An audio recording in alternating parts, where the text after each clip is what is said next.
In this video, I would like to talk about some additional features of Pandas, and we're going to move forward on how to make sense of our data when we receive a new data set, and also be able to visualize it using some of the packages that are there.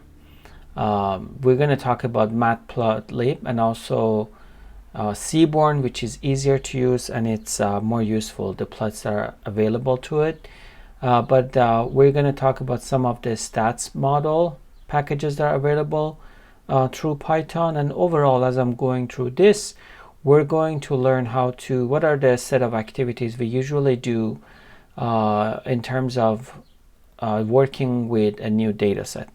So for this example, I am importing packages, Pandas and NumPy. I'm also importing matplotlib. If you have noticed, I didn't use any as, which means when I'm not using as, I need to use full name. But that's what we're going to do just to get familiar with this way of importing packages. So here I'm going to also import Seaborn, but I'm going to work with Seaborn later on. So I'm going to import these packages a little later. For this video, I'm using the data set that's called Boston Housing CSV. If you want to get familiar with Boston Housing, you can just search for it. These are some of the information that's available in this data set. Let me open this data set here too. So it's a CSV file with a bunch of columns and values. And here are the details of the columns. So CRIM refers to the crime per capita. We have ZN, which is a proportion of residential land. We have industry, which is proportion of non-retail business. Acres per town. CHAS is a categorical dummy variable, so it's either 0 or 1, referring to the close proximity to Charles River in Boston. And there's additional information: NOx, RM, age of, proportion of the owners occupied units prior to 1940, and again we have RAD, accessibility to radial highway, tax per 10,000, and all the other information. MEDV, median value for owner occupied home in $1,000. So we have this information. First thing we're going to do, we're going to import this information using the Pandas read CSV function. So I am going to, again, just note that we are working with this as a data frame. So information that's in a spreadsheet reads like a data frame. So let's just print data. Let's just get a sense of this data. So we see that our data is loaded. We can also get some additional information. We can check for the length of this data, essentially the number of rows that is in our data set. So we have 500 values, and also we can get the number of data columns. So if you want to see how many columns exist in our data set, we have 15 columns, and we could have also just printed this. So just let's see what are these columns. As I mentioned, the descriptions, you can look them up online just to see what those features are. And as I mentioned, it's a data frame, so we can check that. We can run a type, and we see that that's a data frame Pandas. Okay, so now that, again, let me just run this so we get some sense about the data. So I'm just going to say, give me the first 10 rows of data. We can do that using data head. So we look at this data, we see that this works like an ID. So we have the first column. We have the crime rate, different values. ZN has different values, but looks like there's some repetition. These are quite specific. CHAS was a dummy variable. Age also looks like it varies quite a bit. Radius, or I believe that was about the distance to highways. It looks like we have a bunch of values, but they're repetitive numbers. We have taxes and proportions, black, LSTATs, and MEDV. All right, so we can select the specific columns. If let's say we are only working with some of these, we can select with different parts of this data. We can actually assign a new variable. Let's say call this Pandas data frame, and we say just give me from data the columns that are equal to, and now here we create a list. Let's say I'm interested in age, let's say ZN industry, radius, and MEDV. Okay, so if I'm just going to copy paste this information, so we have a bunch of values here. If I'm calling DFP, now we see that we only see partial values. Our whole data set was 506 rows, so we see snapshot of our data here. If we were calling another column that did not exist in our data, let's say non-existing existing column, let's see what would happen. So if we call it like that, we see that that column exists in DFP, but all the values are missing. So we can actually or if there's, let's say, a typo, if I was just had a let's say capital, because these are case sensitive, we see that it will bring those values, but nothing is assigned to it. So I'm going to revert these. I'm going to remove that. So we have a snapshot of our data. Again, we can run head and tail. I can also run just part of this data set. I can say data or even DFP and give me the slice of age, so we get those values. We talked about getting means and averages and sums. We can just run those examples just to see if you can get them out. So we have mean, it's 68. There's also a bunch of other values that we work with previously. Sometimes it's important that we turn some of, let's say for the sake of simplicity, let's say we have values that are CHAS.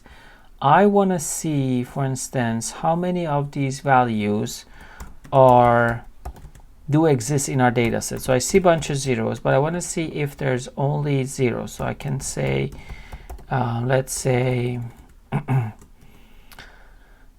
CHAS or radius, and I can say count is equal to DFP, and here what we do is that we call RAD, so we have that column, and here we use the method called value counts.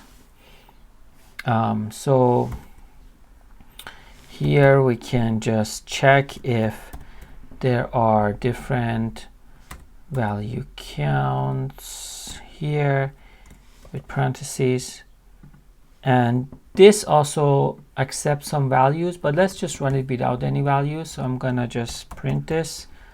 Let's see what we got. So now we see that we have a bunch of values for RAD. So we have 7, 1, it looks like it's 1 to 8, and then there's value 24. I'm not quite sure what 24 is coded as, but maybe it is an example of outlier, or sometimes maybe that radius category was not relevant to those houses. So let's say if we're cleaning our data set, we want to first remove some of these values in here.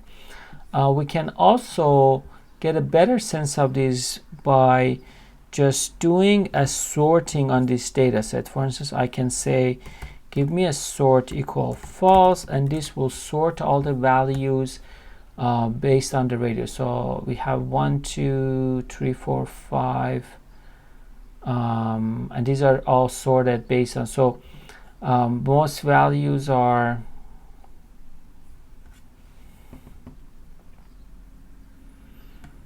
one, 2, 3, 4, 5, 6, 7, 8, and it looks like, and this is the point, it appears that because the sorting doesn't make sense, it's possible that these are not considered numbers.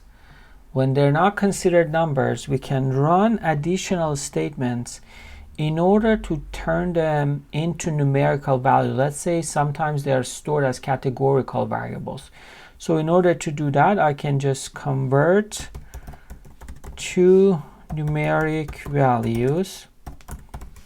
Let me turn that into a comment using a function called asType. So the function is called asType. Let's just run an example. So in this example, for instance, we can say data, and we are interested at RAD. I can say, let's just call this RAD1 is equal to, if I say RAD, it will basically overwrite the variables. If I say RAD1, it will create a new column. So let's just create a new column so we don't overwrite the original values. I can say RAD here dot asType, and in asType I can say I want this to be integer. So if I am running this data, let me just call now again data, or we could have done it on DFP as well, but let's just call RAD. Now I can say data on head. So if I'm running my data set now, I see that there is a new column created as RAD. So the values are the same, but the type of these values, I can say, let's say data, if I'm checking the value for RAD, let's see what are the values. So I can say dtype, and we see that now those values were integer. So let's try to run this again. I can just copy, paste this code from up here. I can either use data or DFP, both should work. But let's see, because we turned it into data, so I'm just going to say rad1, and then sort is equal to false, and then give me the count. So here, now I see that I have sorted some of the values.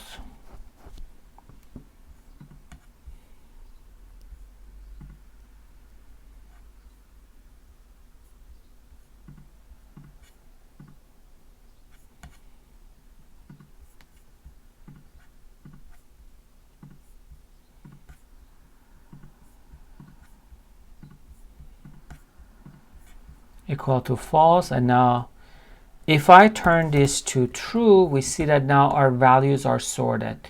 So we have again the highest scatter is 24, again something to look into, but then we have the highest number, which is radius 5, then followed by radius 4 by 3, and then 6, and we can see, look at the count of these in detail.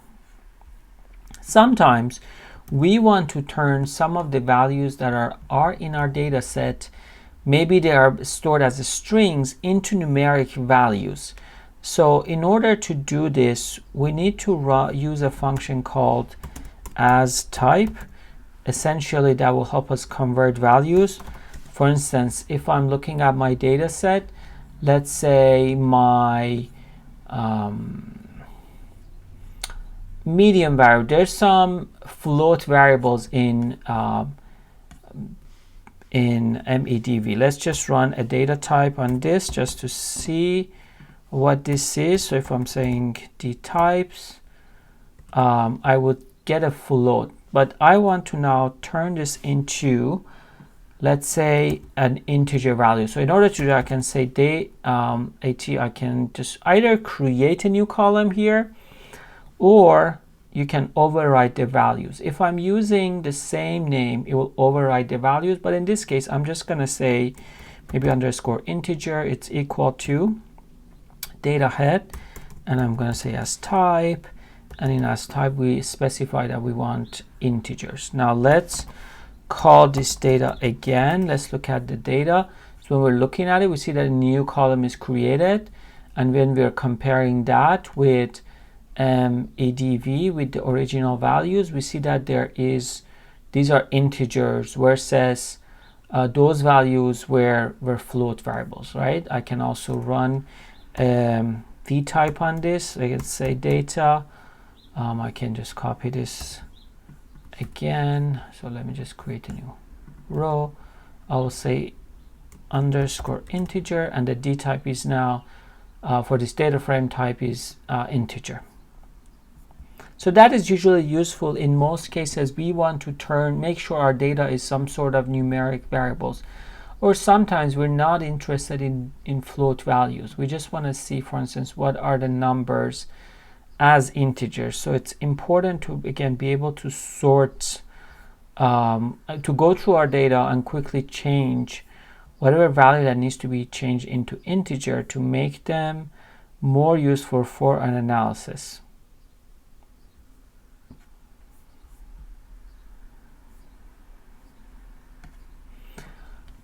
We can also do, let's say, look at some other variables. So let me just call the data again. So if I am looking at my data, I have a lot of values here, but let's look at this variable again. I want to see, for instance, what are the unique values in CHAS or CHAS. I can just say CHAS count is equal to DFB, and I'm calling the column called CHAS, and I'm gonna do a value count in here. So counts, and if I am running this, I am getting a name error. DFB is not defined. So let me just go back up. I can run some of the cells, or let's just change this into data, and then we have, now we get a key error. So key error is when the name that we have defined is not exactly the same. So here we see that because these values are case sensitive, this is not going to work. So let's just call this a key error, something we want to be careful about. I'm going to copy paste this code, and now here I'm going to call this CHAS, and I'm going to print these values. Let's see what we're dealing with. So now I see that most of the values are indeed 0, and we also have I could also get back with these and print that again. We see that most values are 0, and we have a few values that are 1, essentially showing that there's only a few, I don't know if these are apartments or houses or neighborhoods, that are in the vicinity of Charles River in Boston.